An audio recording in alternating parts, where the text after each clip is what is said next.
यानी कि हमें किसी वाक्य में नहीं ढूंढना है कि ये पार्ट ऑफ स्पीच है, ये पार्ट ऑफ स्पीच है। हाँ, ये जरूर ढूंढना है कि ये कौन सा है, कौन सा पार्ट ऑफ स्पीच है, ये कौन सा पार्ट ऑफ स्पीच है। लेकिन हर शब्द पार्ट ऑफ स्पीच है। कैसे?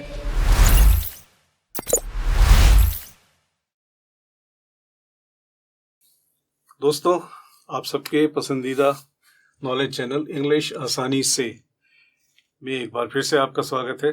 हमने अपने पिछले अंक से पार्ट ऑफ स्पीच नई सीरीज शुरू कर दी है, तो आप इनके वीडियोस के नंबर जरूर नोट डाउन कर लीजिएगा अपने पास, ताकि आगे कभी रेफर करने की ज़रूरत पड़े, आपको वापस उनको देखने की ज़रूरत पड़े, तो आपको पता हो कि मुझे सीधे किस वीडियो पर जाना हो, आपका समय खराब ना हो।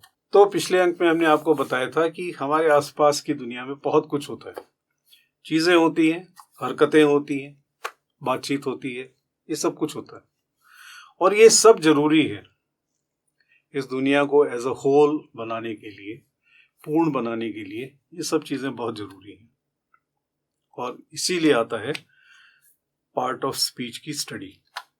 तो ये सीरीज हमने शुरू करी है, इस टॉपिक को हम आगे बढ़ाते हैं। हर शब्द पार्ट ऑफ स्पीच है।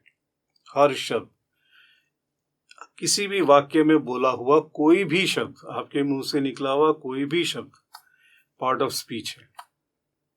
यानी कि हमें किसी वाक्य में नहीं ढूंढना है कि ये पार्ट ऑफ स्पीच है, ये पार्ट ऑफ स्पीच है। हाँ, ये जरूर ढूंढना है कि ये कौन सा है, कौन सा पार्ट ऑफ स्पीच है, ये कौन सा पार्ट ऑफ स्पीच है। लेकिन हर शब्द पार्ट ऑफ स्पीच है। कैसे? हम एक वाक्य लेके उदाहरण यहां पर समझते हैं। Jay bought a new car and gifted it to Radha. Jay ने एक नई कार खरीदी और उसे राधा को भेंट किया। ठीक, आम वाक्य है, जिंदगी में ऐसा होता रहता है। कार नहीं खरीदता, फूलों का कम पैसे होते, फूलों का गुच्छा खरीद के दे देता। लेकिन काम ऐसे होते रहते हैं जीवन में। पिता ने बेटे को कुछ गिफ्ट किया, बेटे ने बहन को कुछ गिफ्ट किया, और बहन ने भाई को कुछ दिया, दोस्त ने दोस्त को दिया। एक होती रहती है चीजें। हम एक साधारण वाक्य हमने जीवन के इस पहलू से उठा लिया कि Jay bought a new car and gifted it to Radha. अब इसमें देखें, हमारा विषय इस वाले अंक का है कि every word is a part of speech. हर शब्द पार्ट ऑफ स्पीच है। तो यहां देखें, जय नाउन है, किसी वस्तु, व्यक्ति या स्थान। Noun is the name of a person, place और थिंग। तो जय नाउन है। खरीदना, बॉट खरीदा, ये काम है। खरीदना एक काम है। इसके लिए आपको दुकान पे जाना पड़ता है, चीज देखनी पड़ती है, छांटनी पड़ती है, पसंद करनी पड़ती है। 4 दुकानें भी हो सकता है देखनी पड़े आपको। तो ये काम है। In itself it is a work. तो ये क्या है? वर्ब, क्योंकि क्रिया है। आपको देखना पड़ेगा, छूना पड़ेगा, पढ़ना पड़ेगा उसके बारे में। तो ये क्रिया है। ऐसे ही ए क्या है? हमने आपको बताया था, A and the articles. A article है, ठीक है। और न्यू क्या है? जैसे हमने आपको बताया था, कोई चीज हरी है, ऊंची है, लंबी है, छोटी है, सख्त है, नरम है। ऐसी कोई चीज नई है, कोई चीज पुरानी है। तो ये क्या है? ये विशेषता है।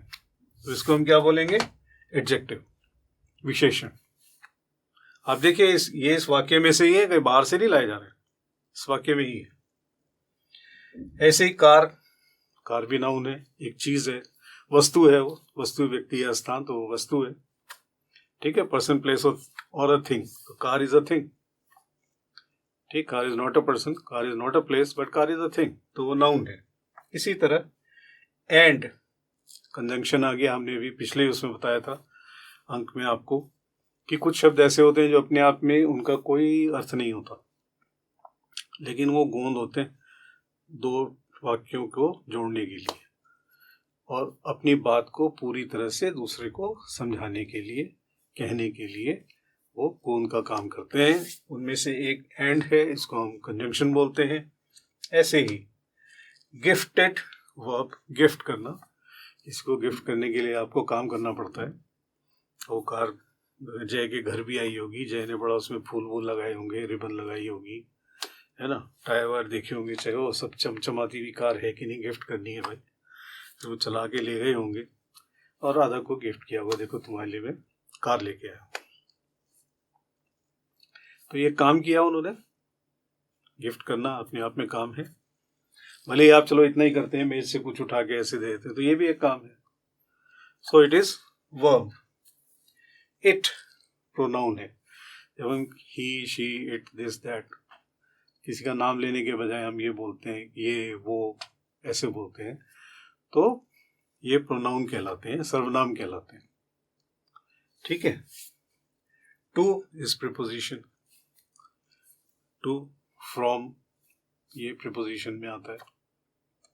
ठीक है। ऐसे ही राधा, फिर ये फिर नाउन हो गया, पर्सन है, वो व्यक्ति है। तो आपने देखा इस वाक्य का हर एक शब्द, एक एक शब्द किसी न किसी पार्ट ऑफ स्पीच में वर्गीकृत किया गया है, अपने आप में खास है। वो उसको पार्ट ऑफ स्पीच में, किसी एक पार्ट ऑफ स्पीच में डाला गया है उसको, या उसको एक नाम दिया गया है पार्ट ऑफ स्पीच में। 8-9 प्रकार के पार्ट ऑफ स्पीच होते हैं, तो उनमें से एक का नाम उसको भी दिया गया है, उसका वर्गीकरण उस हिसाब से किया गया है। तो हर शब्द, आपके मुंह से निकला हुआ हर शब्द, आपका लिखा हुआ हर शब्द, आपके संवाद की भाषा का हर शब्द, आप कहीं लेक्चर दे रहे हैं, आपका हर शब्द, एक एक शब्द पार्ट ऑफ स्पीच है। और यही आपस में मिलके किसी भी वाक्य में सही जगह पर रखे जाने के बाद ये उस वाक्य के अर्थ को पूरा करते हैं। यही शब्द उस वाक्य के अर्थ को पूरा करते हैं। ठीक है। अगर हम ऐसे लिख दें कि भाई राधा टू न्यू, तो इसका कोई अर्थ नहीं होगा। तो हमें ये देखना होगा कि हम न्यू को कहाँ रखें। हम राधा को से पहले टू को लगाएं। ये एक नियम भी होगा इसका, क्योंकि ये अपने आप में खास तरह का शब्द है, इसका कोई नियम भी होगा।